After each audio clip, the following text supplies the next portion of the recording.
Hey, Dan, so talk to us. What's one piece of advice you can give us this Monday morning? So the piece of advice I'd give is something that we've dealt with in our personal offices, and that is the hiring process of trying to keep and retain staff members.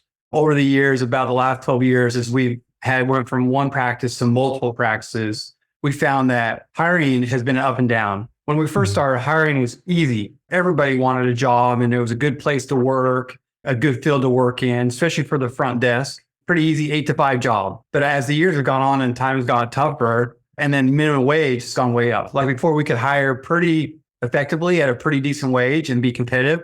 But now a lot of places are offering jobs at 17, 18, 19, $20 an hour. And so our normal quote unquote easy front desk positions have been harder to find because they can go somewhere else and find a job. So my advice is a way to not only hire, but to retain employees. And really for us, what has happened is we have a great culture in office. We do the trips. We actually adjusted our schedule from 8 to 4 in our offices to try to help our team members be able to get off early, get home to their kids when they get out of school, because most of our team members are female. They want to be home, get with the kids. And then we also provide lunch. We kind of did it tailored to them, but we found especially the last couple of years, is it just hasn't been enough. We'll hire somebody on for a position, let's say a front desk position, to answer phones. And 3 months later, when we do what we call check-ins, we don't call them reviews, we call check-ins to see how things are going. We might have hired this team member to come in from 10 to 6. 3 months down the road, they don't want to do it anymore.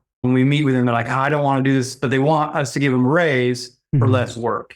We've been struggling with how to cope and how to manage this situation with all team members. We feel like we're a great workplace. We have good humor in our office. Our hours are good. Our pay is competitive. We do yearly trips with our team. Like we've been to Zion's National Park, we went to Grand Canyon, we've been to Flagstaff. We took our producers to Florida, and then we incentivize. Every single one of our team has an incentive-based program on top of their pay based on goals we set in our office. So, but we found with all that is it's not enough. And it seems like never to be enough. And as business owners, it's frustrating because not only do we have to pay employees more and do incentives more, we're a PPO office, so our insurance premiums don't change. We have to write off 30, 40% of everything that comes in pretty much. And so we're actually losing money. We've lost more money over the years than we have gained because we can't adjust our fees. We adjust our fees. Insurance says it doesn't matter. You can raise it to $1,000. This is how much we're going to pay. And so we're trying to combat rising costs and the ability to hire quality people. So my advice to that is something that we actually found. I had a friend of mine that is in the dental field in Florida reach out to me and said, hey, we actually use virtual assistants. My first thought went to artificial intelligence, all AI, because it's a big craze, right? Yeah. There's a lot of really cool things with AI that's going to be in our lives forever. But I was like, VAs, virtual assistants, what can they do? And, well, they can credential, they can insurance verification, all these things. And I'm like, I just don't know. But the kicker for me was we put an ad out on Indeed and in some local places here. Our main office is in Waco, Texas. And we got about 15 applicants and we set up interviews. We do a group interview. 10 of them showed up. So 5 out of the 15 that we said, hey, come to this interview at 4 o'clock. We didn't tell them it was a group interview. Only 10 showed up. In that 10, as we did a group interview, 3 of them left.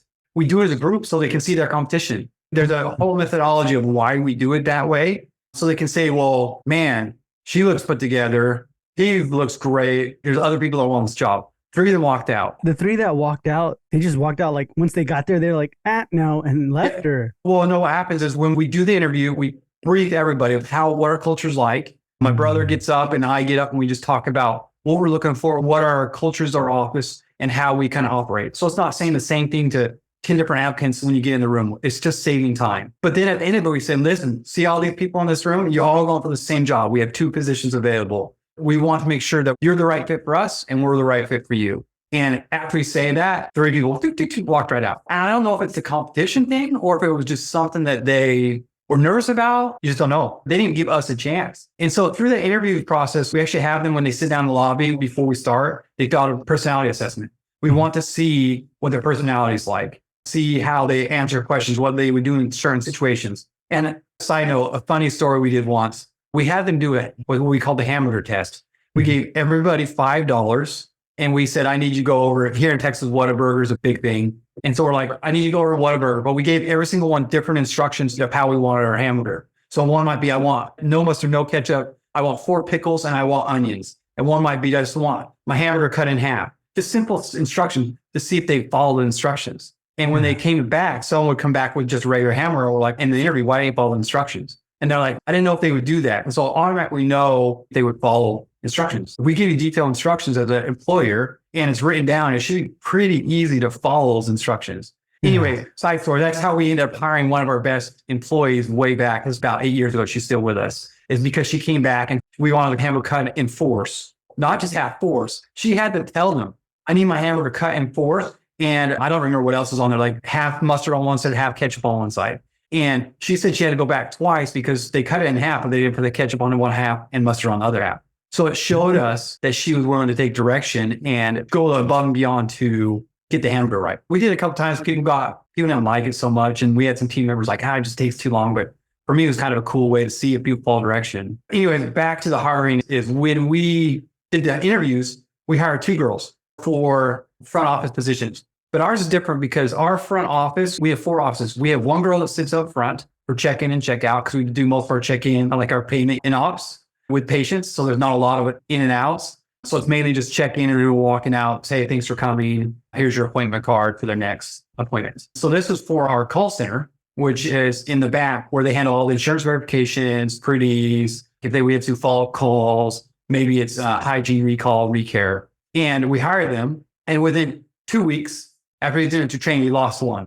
Just never showed up. Don't know why. Competitive pay, no qualms about nothing. Just didn't show up. The other one, after about 3 months, we did our check-in, I was telling you, and we hired her for specific tasks. In that check-in, she wanted more money. Well, I get paid this somewhere else. My friend works this other office and gets paid this. And I want to do less work. We can't do that. We can't be like, hey, I'm going to do less work on a patient, but I'm going to charge them more. It's not how that works. Like usually when you want more pay, there should be something behind, hey, I'm willing to do this. Or for us, we're like, hey, you've been doing this awesome. We're going to reward with pay or incentives or something where it's more. So what we found through that is the virtual assistants have changed the game. I took a chance because I was nervous. We're talking about virtual assistants from the Philippines. So not local because we have to be competitive, right?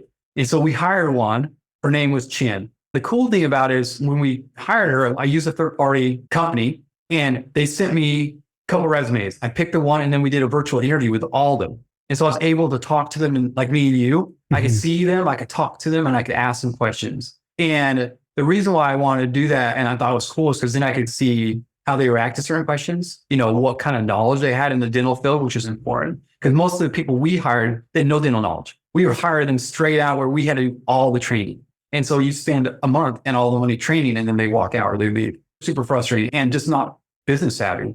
And so with this virtual assistants, we found that these employees or they're contracted employees, they're not technically your employees, that they work extremely hard. They'll do anything that you need or want, and they're willing to learn with no questions. I could say, I hired you for this position. Can you do this for me? And they would not even question it, jump on it and do it. So the thing I took away from this, sometimes we have to look outside the box of what we're normally used to doing, because I know this is not only in our offices. I am part of a APS program with Midwest Dental Supply. They're a big supply company in Texas and Oklahoma. When I talked to Tim Clue, who's their COO, and me and him are real good friends. He's told me over and over, like all his offices that his reps supply for struggle finding employees, not only clinical employees, but admin employees. People are just looking for solutions. So I think the solution that you have to do is sometimes step outside your box and find the untraditional ways of how do we grow as a business. Doesn't mean you can't find really good people locally.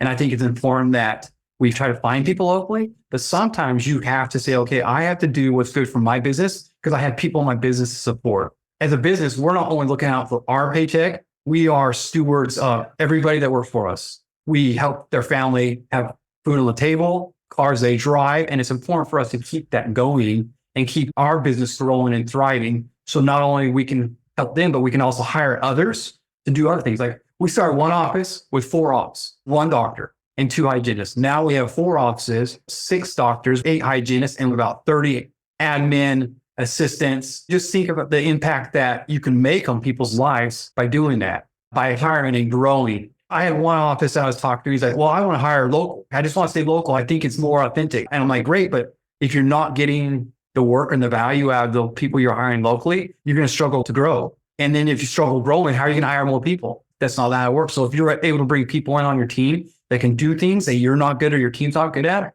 to help you grow, so you can hire more assistants, or you can purchase another office, or you're growing enough that you hire another doctor on your team or hygienist. And so there's other ways to facilitate and make that process better for your ops and for your team. It's just a different way, because I know all offices are struggling with this. The ones that I hear, like, we've had people for 30 years. I'm like, you've never had turnover? Like, come on. All businesses have turnover, all of it. So, because people leave, and a lot of times they just think the grass is greener on the other side, and people leave for $1 more. Is your sanity and how you're perceived at work and your how you feel worth $1 more? For me, it's not. Like, I'd rather be in an atmosphere that I really like and enjoy working and the people I work with, and sacrifice a little bit of pay to have the enjoyment and not the stress of, I got to go to work today. It's like, I get to go to work. I got cool people I work with. We have fun. Yes, there's stressful days, but overall, it is pretty amazing to work with the people I work with. And I'm lucky because I work with my brother. And some people might say that's can be bad, but me and my brother are completely different,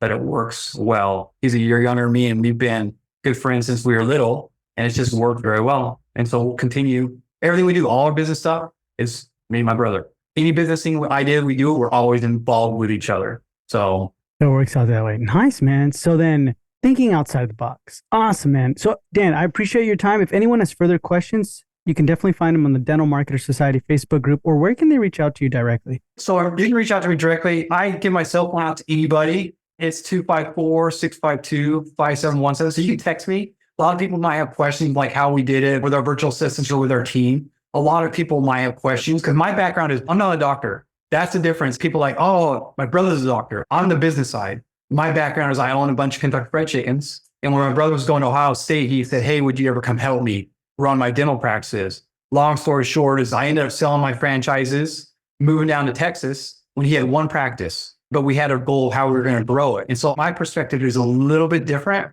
than a dentist perspective or a clinician perspective, because most of the dentists out there that are listening, they don't make you take business classes, which is just crazy to me. You're going to school to be a dentist. Most of them come out as owners, but they're not sure what to do. And so finding somebody that can do things for you to help you grow a business is the best way to grow. One of the best advices I've ever had, you had Don Barnum on your podcast a little bit ago, right? Mm-hmm. He gave me advice about 8 years ago. Don's a mentor of mine, and he told me the smartest people in the world put people around them that are smarter and better than them at things they can't do. And that helps everybody grow. And so that's what we've done. Is I might be good at certain things, but when I grow businesses, I put people on my team that are better at things that I'm not good at. I'm more of a big thinker. I'm not more of a structural, let's do things in order. So I find somebody that can do that for me, keep me on task and do this. And can it be frustrating sometimes? For sure. But overall, it is well worth putting people around you. And that's how me and my brother have done it. His strengths are not my strengths. My strengths are not his strengths. But it's worked well together to how we have grown from one practice with 4 ops. We grew it and we built it now as 17 operatories with 4 doctors and 4 hygienists. And so through that program and putting people around you is something that has helped us push past and grow professionally and in our just personal life. Mm-hmm. No, that's beautiful. That's great advice. So that's going to be in the show notes below. Reach out to Dan. And at the same time, Dan, thank you so much for being with me on this Monday morning episode. Thanks, guys.